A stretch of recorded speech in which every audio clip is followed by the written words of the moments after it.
Hi, my name is Jamie, and I had done a spread for somebody, a reading, and they were asking if I could write down how I did my Celtic Cross or do a video, and in all reality, I'm too lazy to write stuff down.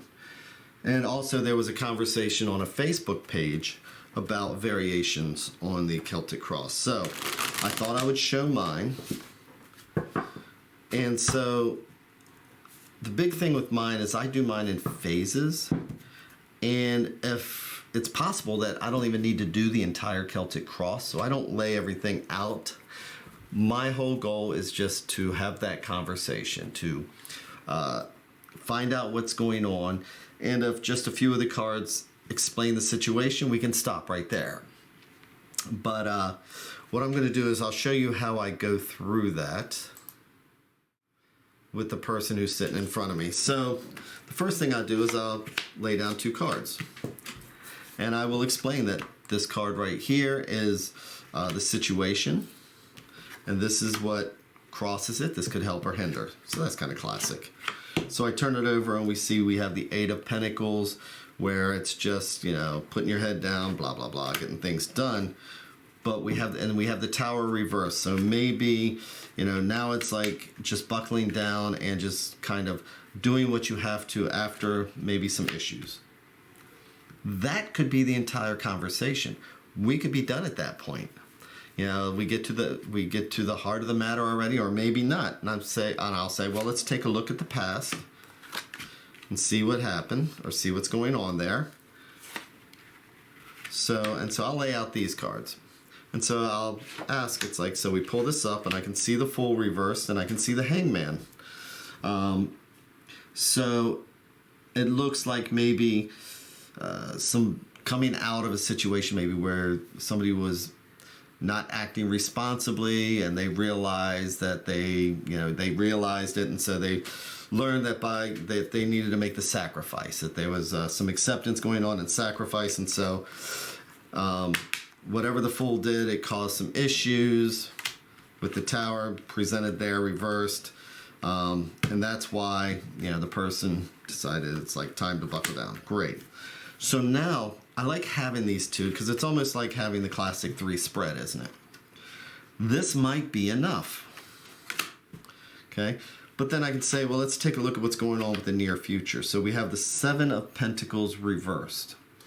And that's where we can say it's like, you know, you're putting this work in and you have this, but you know, maybe things aren't happening as fast as you want them to. Maybe you have impatience, etc. So now, is that enough of a conversation? Have we done that? Okay, so that's his near future.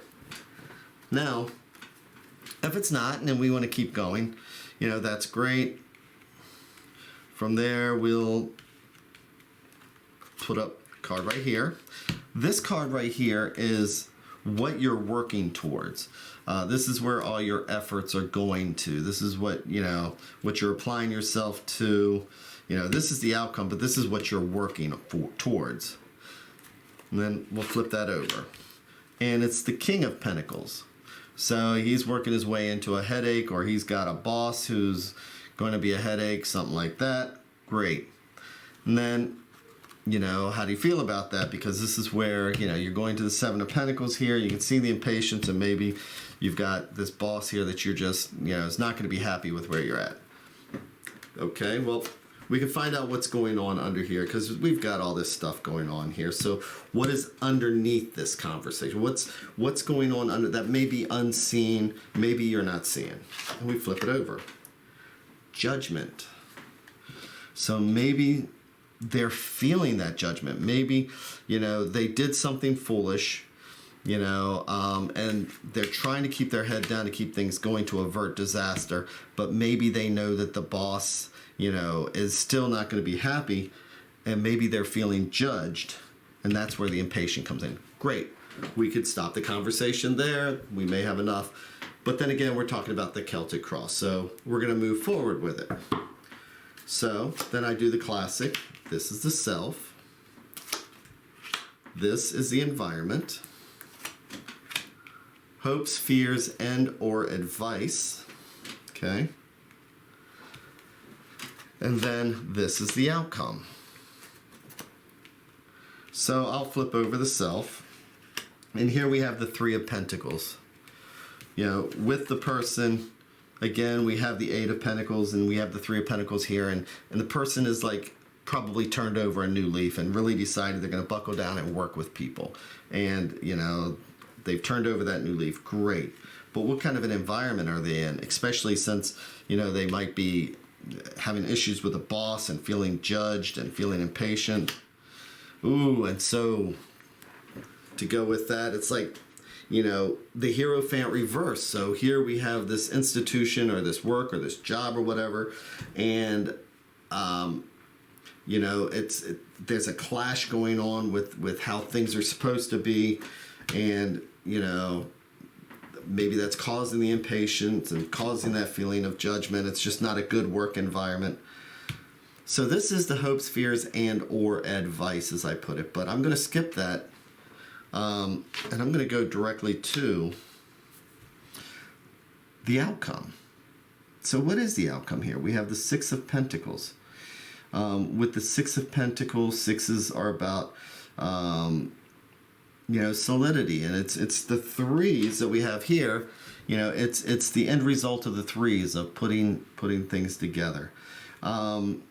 So we have the Six of Pentacles. Maybe working with this team, you're able to give and they're able to receive. Maybe they're giving and you're able to receive, but you are working as a team, even though the environment may not be all that healthy. So great. So how do we get here? How do we get it so that everything kind of works out? We're dealing with all these things here. Well, let's take a look at the hopes, fears, and or advice. The Queen of Swords. Okay. So what this is saying is that, you know, I would almost say that maybe this is the advice. Maybe it's the Queen is clear-headed. She, you know, the Queen of Swords, she sees things. She's smart. She's intelligent. So coming at this situation, you know, in an intelligent manner, but understanding the feelings and the emotions of what's going on around you. So maybe you need to take the boss's feelings into consideration here. Maybe, you know, maybe you need to look at it a different way and see what we can do to turn the boss around, to get you, you know, to get them looking at you in a whole different way. Maybe if we can look at things in a different way, more clear-headed. And again, you know, you're going to have these feels and things like that, but, you know, she's got that. And then it's like, how can we turn the Seven of Pentacles around so that you have that patience? So anyway, I'm sitting here doing a reading by this point, right? But that is how I do mine. Basically, I have, this is a situation. This is what crosses, which can help or hinder.